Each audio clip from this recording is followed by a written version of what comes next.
Kyrie. Yes, but I mean that respectfully in this sense. The brother's a star. I love Kyrie. Great guy, fantastic player. And he dropped, listen, they didn't play the three straight. The first loss was to Miami. They had back-to-back losses to Miami. The first loss, him and LeBron didn't even play. Then they came to Cleveland. They played. Kyrie showed up, dropped 32. LeBron had about 29. Next game in the loss to Detroit last night, he had about 29 or so. Kyrie's putting up his points. Really, it's the three-point shooting production. Last night, J.R. Smith first came back, 1 of 9 from the field, 1 of 8 from three-point range. Wasn't that impressive. Game before that, Kyle Korver from three-point range. Wasn't that impressive. Darren Williams over the last 2-3 games or so hasn't been that impressive in terms of his point production. You need more from them. You need better defense from them because in 5 of the last 7 losses, you got to remember, they've given up over 100 points in each loss. So their defense has to get better three-point production. But here's why I say, and I bring up the name Kyrie. There are 2 stars on the Cleveland Cavaliers. One is LeBron James. The other is Kyrie. What I would want from Kyrie and from Kevin Love as well when he gets back, I would want them to pay attention to that statistic that talks about them being like 4-19 without LeBron overall, 0-4 this year without LeBron, or 0-5 without LeBron. I'd want them to pay attention to that and then harbor that in just that personal pride that sits there and says, we tired of losing when LeBron James is not on the court. Just because he's not on the court doesn't mean we shouldn't be able to win games. If I'm the star that I am, and Kevin Love, once he comes back, is the star that some believe him to be. Again, I'm not blaming Kyrie in any way. I'm simply saying that you got to take it upon yourself at some point in time to put the ball in your hands and say, the hell with all of this. I'm tired of us losing every time LeBron is not on the court. This brother got to be able to take a day off for us to win a damn basketball game. We need to do that. I would like to see that from guys like Kyrie on Cleveland, and I haven't seen that yet. That's all I'm saying. The operative word in the question, is it time to question Kyrie, is not questioning Kyrie. Is it time? That's the phrase. Is it time now to question him? Look, he was never on a winning team before LeBron James got there, and they had some talent on that team. And clearly, if you're as great as Kyrie is, I think he's a fantastic player. I think he's underrated, in fact. If you're as good as he is, as great as he is, you should be able to be the best player on a winning team, at least, if not a championship team.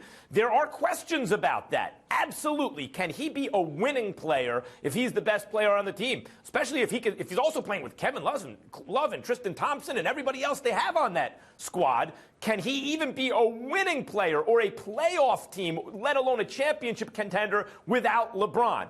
That is a legitimate question. But the operative phrase is it time now to question it? And the answer there is a resounding no. It is not time now.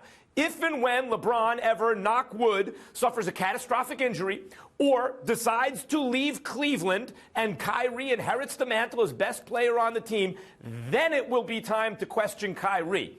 The fact of the matter is, what Kyrie is required to be now is the second best player on a championship team, and he's already proven he can do that. What he needs to show now is, can he be money down the stretch in, say, I don't know, a Game 7 of the finals on the road? And he's proven he can do that, and that's what the Cavs need him to be. Now, his stats are deflated compared to James Harden, Russell Westbrook, John Wall, and I'm not sure any of those guys are actually better than Kyrie Irving. But the way he is used, the way LeBron James uses him on this Cavs team, they don't care about stats on that team. LeBron James is trying to win a championship, and he's trying to optimize all the pieces he has. And in so doing, Kyrie is relegated, not as the central focal point of the offense of the team, but as a weapon, as a guy who needs to be second banana. And when you're so if LeBron leaves and he can't be Scottie Pippen in Jordan's absence. Remember, Pippen should have gotten them to the finals. The Knicks were lucky to get a call against them and advance to play the Rockets. Otherwise, that's Pippen and the Bulls. Pippen showed he was the second best player to Olajuwon in the NBA as a result partly of how his team succeeded with him as the number one guy. Eventually, Kyrie we have to see that from him, or maybe he's not as great as I think he is. But the time is not now, because this is LeBron James's world. Kyrie is doing just what he's supposed to be doing. Well, you're missing my point.